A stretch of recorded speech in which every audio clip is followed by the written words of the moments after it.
Imagine a place where the spring flowers don't just wilt, they pull their very scent back into the vine, and the black-eyed Susans turn their faces to the mud because the heart of the valley has gone quiet. Most folks know the story of Persephone, a Greek goddess, a golden chariot, and a kingdom of the dead. But I wondered what that tale would look like if it happened in the world I know, in the foothills of Appalachia. Instead of the dark underground, we have the soot-stained shacks of Styx mining town, and a company ledger that claims a person's soul as surely as any ancient myth. As we move through this story, I'll be sharing the beauty of our local wildflowers, so many of which who know how to find the light, even when the canopy is thick. It's in these small, defiant blooms that the spirit of our hills truly live, reminding us that even in the darkest of hollers, we're never meant to stand alone. If the world feels a bit too loud today, I'm glad you found your way to the ridge top. There's no rush here. Just settle in and let's begin. The Saving of Sephie, or Persephone, Appalachian Edition. Have you heard about the time that spring never came? It happened back in the days when the magic of the mountains walked among us, even lived within some of us. Just round the bend in the river lived a woman that everyone called Granny D. Her cabin was a sturdy thing, built of hewn logs and tucked into a fold of the hills. It was a place of constant activity. There was always something being tended to, a pot on the stove, a garden row, a flock in the field, or a neighbor leaning over the porch rail for a word of advice. Granny D and her daughter Sephie were the heartbeat of the valley. Granny D was a woman who understood the language of animals. If a cow was struggling in the middle of a birth, Granny D was the one they'd wake. She'd walk into a barn, her lantern casting long, dancing shadows against the walls, and the panicked animals would go still just at the sound of her boots on the floorboards. She had a way of laying her hands on a creature that made the pain subside and the natural order of things take over. She didn't just fix animals, she shepherded them through the hard parts of living. And then there was Sephie. If Granny D was the bone and the breath, Sephie was the bloom. She was a girl who seemed to carry a pocket of sunshine with her, even on the grayest afternoon. Everywhere she went, the light seemed to shine a shade brighter. When she walked into a room, the air grew sweeter, smelling of wild honeysuckle or the first warm rain of April. Sephie had an uncanny sense about growing things. While her mother worked with the livestock, Sephie worked with the dirt. She didn't just plant seeds, she seemed to wake them up. She knew the plants that would flourish in the tough spots, even in the dark hollers and the rocky ledges where nothing else had the heart to grow. Folks said that wherever she walked, the flowers would grow right behind her. You could track her path across a meadow by the way the clover stood a little taller, and the black-eyed Susans turned their faces toward her as she passed. With Granny D and Sephie around, the seasons were milder. The frosts didn't bite as deep, and the summers were never so dry that the corn curled in on itself. Life was kinder in their shadow. But outside the river valley, the world was a different sort of place. Beyond the well-trodden paths of the valley, the mountains huddled closer together. They created deep hollers where the sun barely reached the forest floor, and the trees grew so thick their branches braided together into a ceiling of needles and leaves. The air up there was different. It was cool, damp, and smelled of ancient moss and stone. Granny D was dead set against Sephie venturing outside the safety of the valley. "There's darkness in the high timber, Sephie," she'd say, her eyes going sharp. "The earth up there doesn't remember the sun, and it doesn't always take kindly to those who do. You stay here where you belong." But Sephie had a curiosity that couldn't be fenced in. It wasn't that she was being rebellious. She was just plain curious. She wondered about the plants that lived in the dim light. She'd see a single white trillium peeking out from under a rotted log and wonder how it managed to keep its color without the sun's help. On the days when her mother was busy in the high pastures or tending to a neighbor's mare, Sephie would slip away. She learned to move with the silence of the mountain itself. She'd follow the deer trails, her feet finding the softest moss so she wouldn't snap a twig. The cool, dim forest fascinated her. She found a whole world that the valley folk never saw. Ghost pipes that grew in the deepest shade looking like carved wax, and fungi that glowed with a faint, ghostly light in the hollows of old oaks. Every time she went, she learned a new growing method or found a plant that thrived on the mountains. She started to understand how life could persist when the odds were against it. The further she went, the more the forest changed.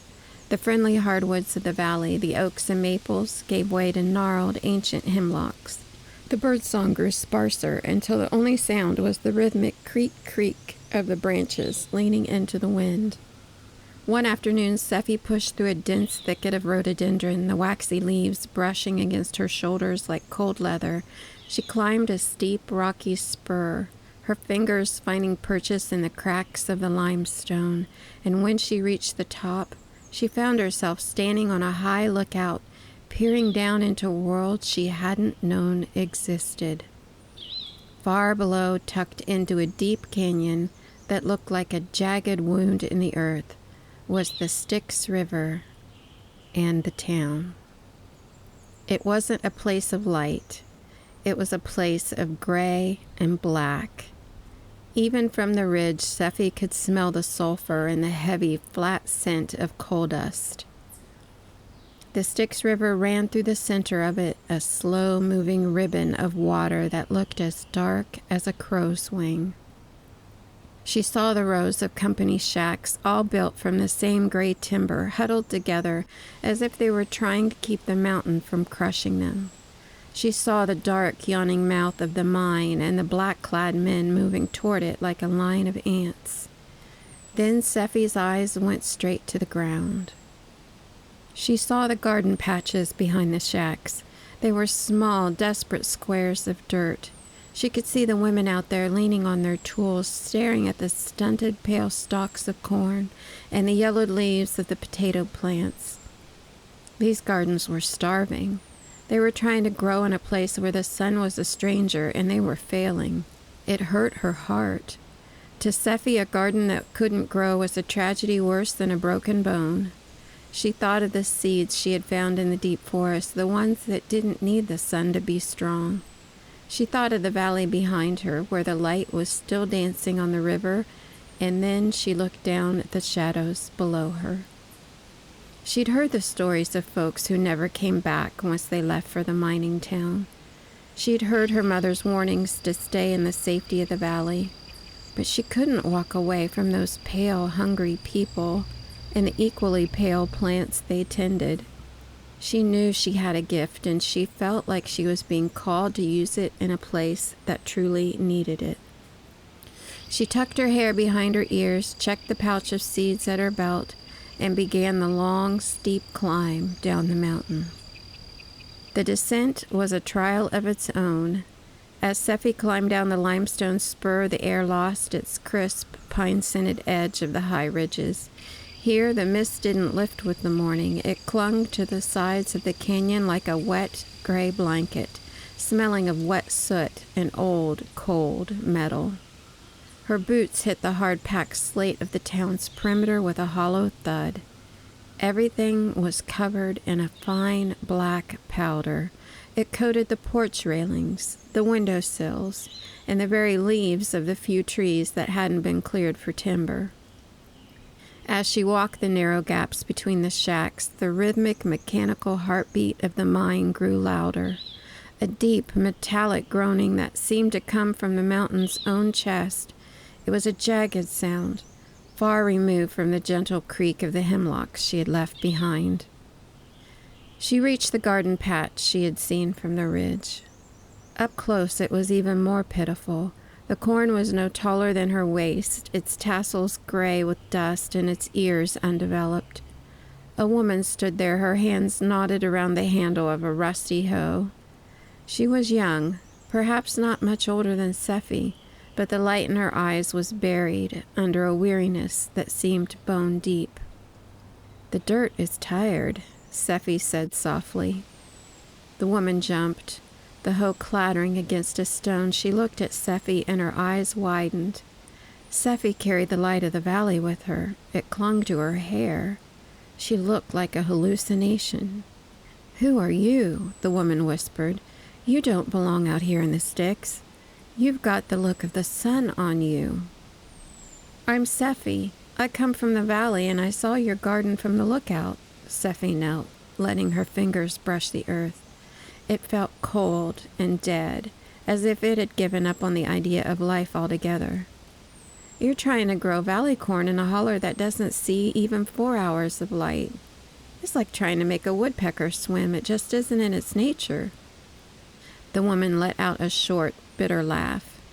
"This is the only seed the store sells, and the store only sells what the Baron says. If it doesn't grow, we go hungry, and we still owe for the seed." Sephie reached for the leather pouch at her belt. She felt the weight of her collected seeds, the ones she'd spent months testing in the deep shade. "I have something that might do better," she said, "but I'll need a bit of lime and some fresh timber for a raised bed. If we can get the drainage right, these greens will flourish even in the damp." The woman's expression shifted from disbelief to a tentative hope. "There's a pile of lime down by the tipple and plenty of scrap wood by the carpentry shop. But we can't just take it, Sephie. Everything here has a price. You'd have to talk to the Baron." She pointed toward the stone manor on the hill, a cold, brooding house that overlooked the camp like a hawk watching a hen house. "He doesn't give anything for free. Not a board, not a bucket, not a breath." Sephie looked from the woman to the house on the hill and pondered. She looked back at the stunted corn and the hungry eyes of the neighbor she'd just met. "Then I'll go talk to him," Sephie said, her voice steady. "I'll tell him I've got a way to make his camp bloom." She left a few seeds with the woman, a small token of a promise, and began the walk toward the big house. Sephie's walk took her through the heart of the camp, and with every step, the shadows pressed closer. There were no porch swings here, and no children playing in the dirt. Instead, men with coal-streaked faces sat on their stoops, their backs bent like the gnarled hemlocks on the ridge. They watched her pass with a silent, hollow-eyed curiosity. Their gazes lingered on her gentle glow as if they were trying to remember the name of a caller they had once known. She reached the base of the hill. The big house loomed above her. It was a monument of cold granite and dark windows, standing stiff and out of place against the wild, leaning timber. Sephie climbed the stone steps, and before she could reach for the heavy iron knocker, the door swung open. A man stood there, framed by the dark interior of the hallway. He looked as though he had been carved out of the very seam he mined. His suit was the color of flint, and his eyes had the restless glitter of obsidian. "You're far from home, girl," he said. His voice was low, smooth, and cool. "I'm Sephie," she said, squaring her shoulders, "and I've come to talk about the gardens. They're starving, Baron, and your people along with them." Baron A.P. Hades stepped out onto the porch. He didn't look at the gardens. He looked at Sephie. He took in the way the sunlight seemed to shine from within her. It had been a long time since anything that alive and vibrant had crossed his threshold. "Every bag of grain, every tool, and every seed in this holler comes through my gates," Hades replied, leaning against the doorframe. "I buy quality, and if their seeds don't grow, it's not my fault." "It's no one's fault," Sephie countered. "You just can't force a plant to be something it isn't. But I have seeds that don't mind the dim light, and I can make this holler green, Baron. I can fill your people's cellars so they have the strength to work your mines without their ribs showing." Hades dropped his gaze to the leather pouch at her belt. He didn't care much about the gardens, but he was a man who understood value. He could see that this girl carried a vitality that the mountain usually crushed out of people. He'd like to see if he could keep a piece of that valley light for himself. "I'm a man of business, Miss Sephie," he said, a thin, dry smile touching his lips. "And a productive camp is a profitable one. If you think you can fix the gardens, I won't stand in your way." "I'll need lime and timber to make it work," Sephie replied, her voice steady. "I have the seeds, but I need the materials." Hades leaned back, his eyes narrowing as he set his trap. "I'll provide the lime, the timber, and the hands to move it. But in the Styx, we don't give handouts. If I provide the materials, you provide the results." "I only want to help them get started," Sephie said, a flicker of caution crossing her face. "Go down to the company store and tell the clerk I've authorized the materials," he replied. "You'll have to mark the ledgers so the books stay straight. It's a formality, just a way of ensuring that everything is accounted for." "Thank you," Sephie said, feeling a rush of relief. She turned and headed back down the hill, her step light with the thought of the work ahead. She didn't see the Baron watching her from the dark of his doorway. His eyes narrowed as he watched the sun follow her down the path. The company store sat at the end of the camp's main track, a long, low building that smelled of salt pork and floor wax. Inside, the air was dim, lit only by a few flickering lanterns. Behind a high wooden counter sat a man with skin the color of old parchment and eyes that seemed to have forgotten how to blink. "The Baron sent me," Sephie said, her voice sounding unnaturally bright in the muffled quiet of the room. "He's authorized lime and timber for the gardens." The clerk didn't smile. He didn't even nod.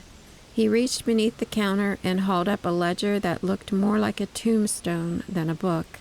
It was bound in rusted iron, and when he threw it open, the pages didn't flutter like paper. They were thin sheets of a dark, shimmering metal. "Sign here, miss," the clerk said, handing her a sharp steel stylus. Sephie nodded. She didn't know the nature of a company ledger, nor the irrevocable surety of an etched name. She only thought of the young woman with the rusted hoe and the pale, stunted corn. "I'll sign," she said, and took the stylus. It was heavy and cold, the metal biting into her palm. She pressed the point of the stylus into the page and etched her name. The sound was a shrill, bone-deep screech, the sound of metal biting metal. As the last loop was finished, a faint, dark line remained in the metal, glowing for a split second before settling into a permanent, dull gray. The clerk closed the book with a heavy thud. "There," he said, and for the first time a ghost of a look passed over his face. Not a smile, but a weary kind of recognition. "Everything is accounted for." Sephie walked out of the store and into the gray mist of the camp. She felt a strange heaviness in her limbs, a sudden chill that hadn't been there before. She looked up at the ridge, but the lookout was gone, swallowed by a sudden roll of thick, soot-stained fog. The afternoon Sephie stepped into the Styx, the light in the river valley didn't leave all at once, but it lost its shine. The honeysuckle that usually perfumed the air around the cabin seemed to pull its scent back into the vine.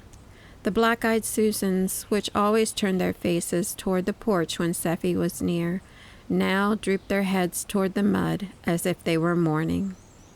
Granny D was in the barn, her hands deep in the wool of a nervous ewe when she felt the shift. It wasn't a physical cold, but a sudden, sharp absence, like a candle being blown out in a drafty room. She stood up, her joints popping in the quiet, and looked toward the high ridges. "Sephie," she called out. The name didn't ring out through the trees like it usually did. It fell flat against the heavy air. And as the afternoon wore on, the sky didn't just dim, it bruised. The light turned a flat, watery gray, and the temperature plummeted so fast that a sudden bitter rim of ice began to crawl across the young corn, turning the vibrant green to a bruised, sickly black. By sunset, the valley folk knew something was terribly wrong. It was a time when the valley should have been humming with growth, but the evening dew turned the grass into needles before the sun had even set. One by one, the neighbors began to find their way to Granny D's porch. Granny D sat in her rocker, but she wasn't rocking. Her eyes were fixed on the dark forest at the valley's edge. She could feel the bloom of her daughter being stretched thin, a golden thread pulled tight over the jagged teeth of the mountains. The search party set out as the spring days began to shrink. It was a strange, terrifying sight. Noon felt like twilight, and by 3 in the afternoon the world was as black as midnight. The valley folk pushed up into the rhododendron slicks, and their calls of "Sephie, Sephie," swallowed up by the damp, heavy air. They found her tracks for a while, but at the edge of the limestone spur the trail simply vanished. It was as if the girl and the light that followed her had been wiped clean off the map. Granny D knelt at the edge of the spur, her hands trembling as she touched the cold stone. The air coming up from the canyon below smelled of old metal and dead fires. "She isn't lost," Granny D whispered, looking down into the fog that choked the canyon below.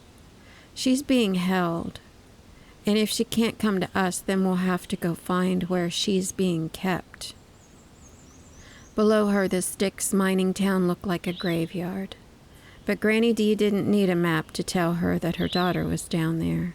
She could see the tiny, flickering pocket of emerald green beginning to grow in the gray mud of the camp. And that was the defiant spark of Sephie's work. She pointed toward the town gates, where a line of heavy supply wagons was winding its way into the camp. "We're going down to the gap. We aren't allowing another wagon into that canyon until we bring Sephie home." By the time the moon should have been rising, the valley folk had created a fortress across the river road.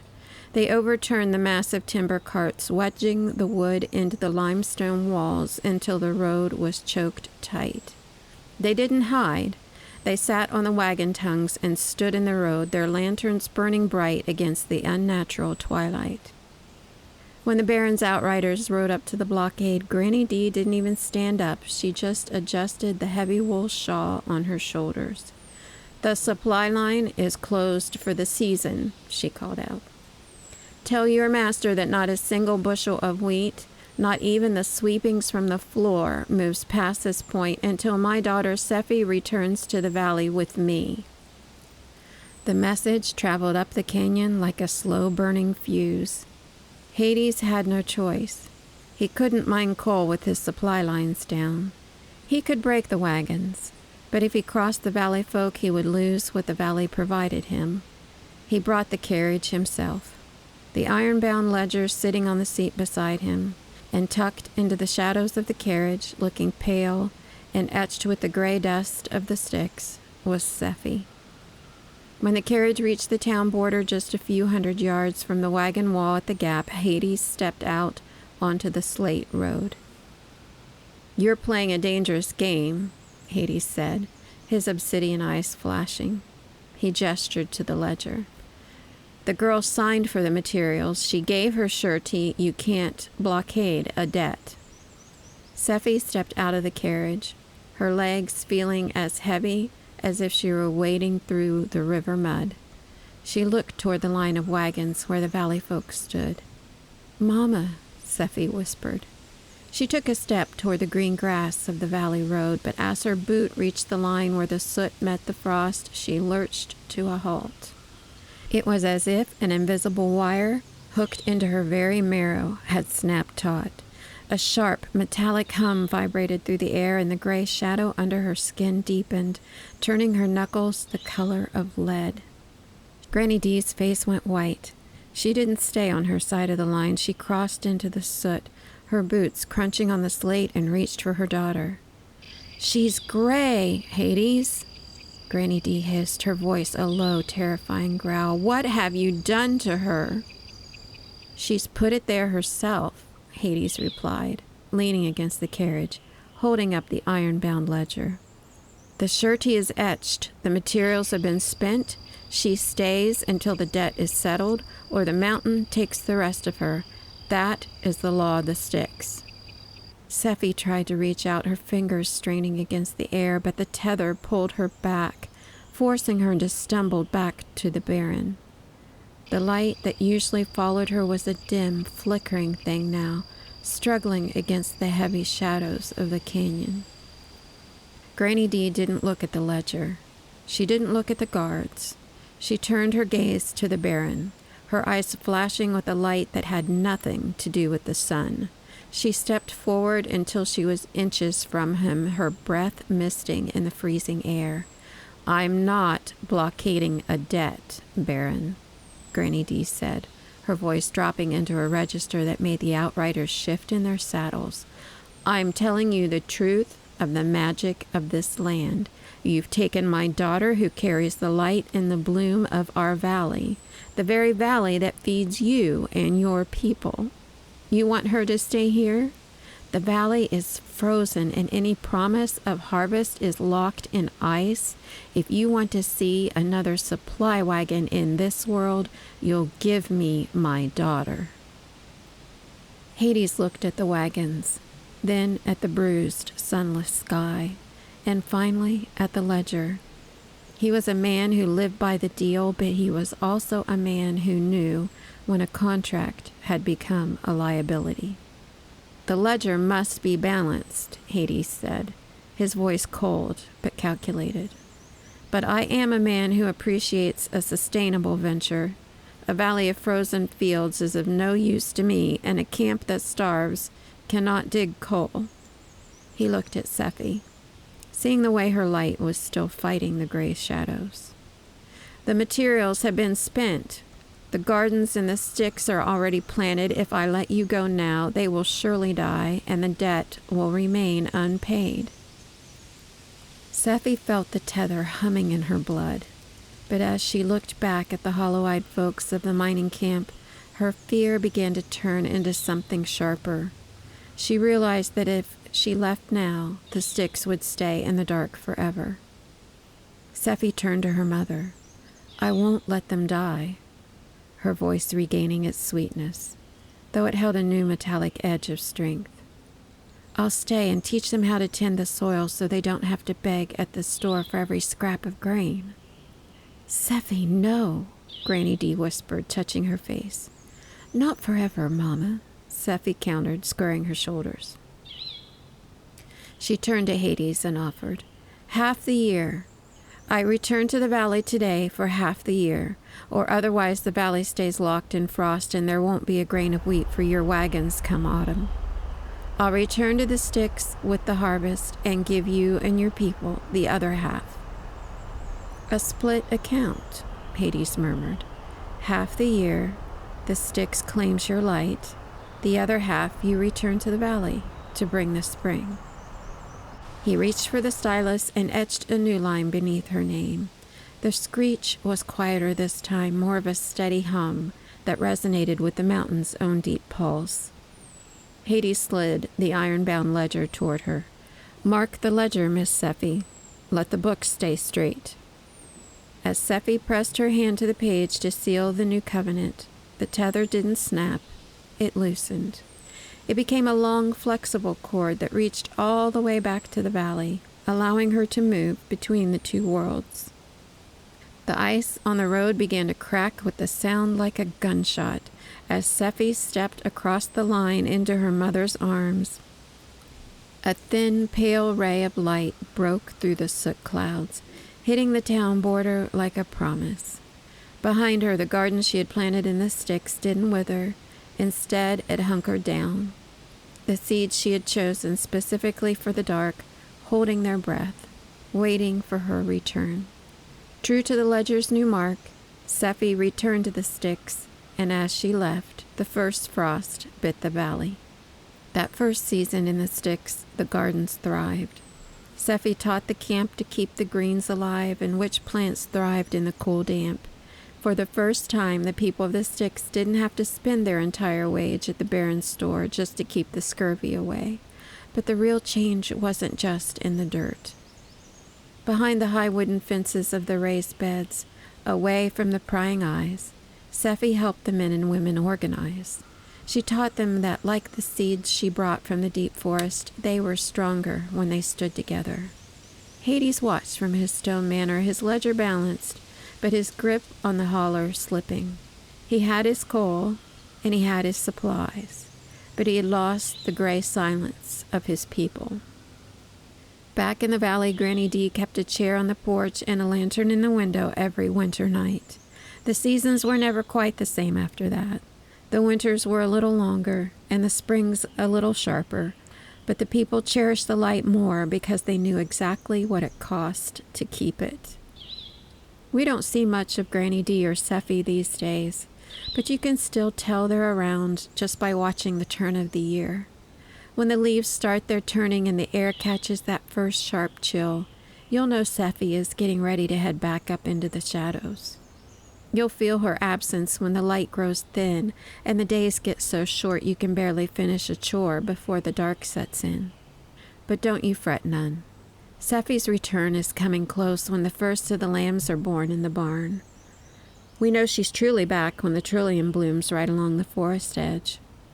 From there, the days grow steadily brighter, the gardens find their heart again, and the whole valley breathes a little easier, knowing that Sephie has come home.